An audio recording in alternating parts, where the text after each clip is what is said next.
Hi అండి. మరలా మాకు డ్రాగన్ ఫ్రూట్స్ వచ్చాయి చూడండి. హార్వెస్ట్ చేశాను డ్రాగన్ ఫ్రూట్స్. ఎంత బాగా వచ్చాయి చూసారా? వర్షాలు కూడా పడుతుండడం వల్ల బాగా వచ్చాయండి. నేను కూడా పుల్లని మజ్జిగ, రైస్ కడిగిన వాటరు ఇచ్చాను కదా! మీరు చూసారు. అవి ఇవ్వటం వల్ల కొంచెం ఆగిన పశువుల ఎరువు కూడా ఇచ్చాను. వర్షాలు పడటం బాగా వచ్చాయండి. చాలా టేస్టీగా ఉన్నాయి డ్రాగన్ ఫ్రూట్స్. చక్కగా డ్రాగన్ ఫ్రూట్స్‌కి ఎక్కువ పని ఉండదు కదా! నేనెప్పుడు చెప్పేదే కదా! అలా ఒక స్టెమ్ తెచ్చి వేసుకోండి. చాలా ఆరోగ్యమైన, పుష్టికరమైన ఫుడ్ కదండీ! చాలా హెల్త్‌కి మంచి బెనిఫిట్ చేసే ఫ్రూట్స్ అండి ఇవి. ప్రతి ఒక్కరం తప్పనిసరిగా ఈ సీజన్‌లో ఈ ఫ్రూట్స్ అయితే తినాలి. తప్పనిసరిగా అందుకు కొనుక్కునేవి అంత టేస్ట్ లేవండి. నేను కొన్నవి కూడా తిన్నాను. కొన్నవి అంత టేస్ట్ లేవు. చక్కగా మనం పండించినవి చాలా టేస్ట్‌గా ఉంటున్నాయి. అందుకని తప్పనిసరిగా పెంచండి మొక్కలు. పెంచుకుంటూ చక్కగా మన ఇంట్లో పండించుకొని మనమే తింటే ఆ ఆరోగ్యం, ఆ ఆనందం వేరే ఉంటుందండి. చాలా టేస్ట్‌గా ఉన్నాయి. కొన్నవైతే ఇంత టేస్ట్ లేవు. నాకెంతకంటే పెద్ద ఫ్రూట్సే కొని తెచ్చారు పిల్లలు. అయినా కూడా ఇంత టేస్ట్ లేవు. ఇవి ఈ సంవత్సరం మాకు కొద్దిగా చిన్నగానే వచ్చాయి. రెండో పంట కదండీ! గత సంవత్సరం పంట తీసుకున్నాం. ఇది రెండోసారి కొంచెం సైజ్ చిన్నగున్నాయి. గత సంవత్సరంలాగా పెద్దగా పెరగలేదు. అయినా కూడా చాలా టేస్ట్‌గా ఉన్నాయి. అందుకని తప్పనిసరిగా మీరు ఈ ఫ్రూట్స్ ప పండించుకోవచ్చు. ఈజీగా పండించుకొని తినండి.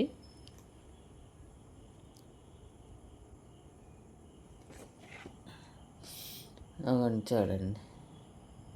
ఈ హార్వెస్ట్‌లు చేస్తూ ఇలా మనం డ్రాగన్ ఫ్రూట్స్ హార్వెస్ట్‌లు తీసుకుంటుంటే చాలా ఆనందంగా ఉంటుందండి. ఏం పెద్ద కష్టపడకుండాను చక్కగాను అది ఒక కార్నర్‌లో మనము ఆ ప్లాంట్ పెట్టేసి అప్పుడప్పుడు మాగిన పశువుల ఎరువు, ఈ లిక్విడ్స్ ఏమన్నా ఇచ్చుకోవాలండి.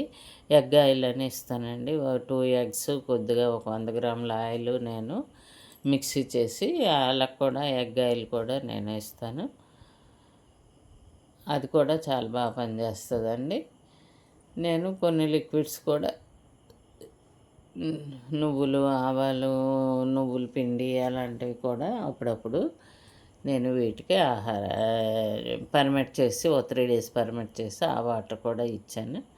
అందుకు చక్కగా ఫ్రూట్స్ అయితే బాగా వచ్చాయండి. తప్పనిసరిగా ఈటికి శ్రమ లేని పంటండి ఇది. దీనికి ఏంటంటే ఈ పెస్ట్ కూడా రాదు. పెద్దగా తెగులేమి రాదు. ఒక్కోసారి వాటర్ ఎక్కువైనా కొంచెం కలర్ మారిపోతది. యెల్లోగా అవుతాయి. వాటర్ తక్కువైనా యెల్లోగా అవుతాయి. ఏదైనా మళ్ళీ నార్మల్‌గా దానంతట అదే వచ్చేస్తదండి. మనమేమి ఇవ్వనవసరం లేదు. అందుకు వీటితో పెద్ద శ్రమ పడాల్సిన పని లేదు. అందుకు తప్పనిసరిగా డ్రాగన్ మొక్కలు పెట్టుకోండి. కొన్నైనా ఫ్రూట్స్ ప్లాంట్స్ మా సపోటా కూడా చాలా ఫ్లా ఇంకా ఇదొచ్చిందండి. క్రాప్ వచ్చింది. బాగా ఫ్లవర్స్ వచ్చాయి సపోటాకి. అలాగే చిన్న జామ మొక్క వేసుకున్నాను కదండీ! అప్పుడు హార్వెస్ట్‌లు తీసుకున్నాను. మళ్ళీ ఇప్పుడు చాలా వచ్చాయండి. ఇగోండి చిన్న చిన్న పిందెలు. అది ఈ ఆనందం వేరే ఉంటుంది కదా! అందుకని మన చేత్తో మనం పండించుకొని తినడం చాలా హ్యాపీ అనిపిస్తుంది. కస్టర్డ్ యాపిలు ఇగోండి బయట సందులో కూడా జామ చెట్లు వేశాను కదా! అవేసి 15 ఇయర్స్ అయిపోతుందండి. 15 దాటిపోయింది. అప్పుడప్పుడు కొమ్మలు కొట్టించేస్తుంటాం కదా!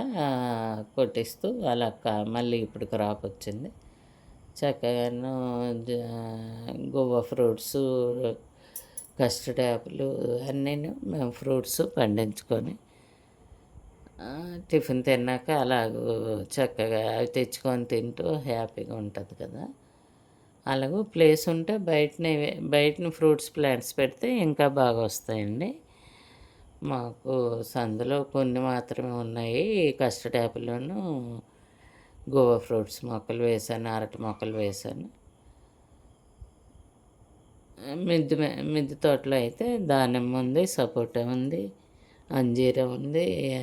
అవన్నీ లెమను, టేబుల్ నిమ్మ ఉంది, మామూలు నిమ్మ ఉంది. అలాగే కొన్ని మొక్కలైతే పెంచుతున్నానండి. కూరగాయల మొక్కలైతే పెంచటం మానేశాను. కూరగాయలు, ఆకుకూరలు వేస్తున్నాను కానీ కాయగూరల మొక్కలు మరి పెద్దగా వేయట్లేదు క్యాంప్‌లో వెళ్తున్నానని. కూరగాయల మొక్కలకి ఎక్కువ వాటర్ ఉండాలండి. రెగ్యులర్‌గా వాటిని మనము చూస్తుండాలి. లేదంటే పెస్ట్ వచ్చేస్తది. తెల్ల నల్లి వచ్చేస్తది. ఎప్పటికప్పుడే అవి తీసుకుంటూ ఉండాలి. అందుకు రెగ్యులర్‌గా అబ్జర్వేషన్‌లు ఉంటేనే కాయగూరల మొక్కలు పెంచగలుగుతాను. అందుకని పెంచట్లేదు. ఇగోండి ఫ్లవర్స్, ఫ్రూట్స్, ప్లాంట్స్ మాత్రమే ఉంచాను. వీటికి పెద్దగా ఏమీ పెస్ట్ రాదండి. అందులో నేను పుల్లని మజ్జిగ ఎప్పటికప్పుడు 15 రోజులకు ఒకసారి పుల్లని మజ్జిగ ఏస్తుంటాను. పుల్లని మజ్జిగను రైస్ కడిగిన వాటర్ పుల్లపెట్టి ఓ 3 డేసు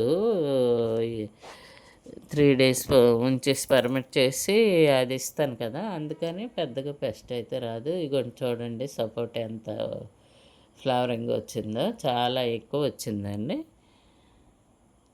నెక్స్ట్ మీకు అప్డేట్‌లో చూపిస్తాను మళ్ళీ ఎలా వచ్చింది పిందెలుగా మారని.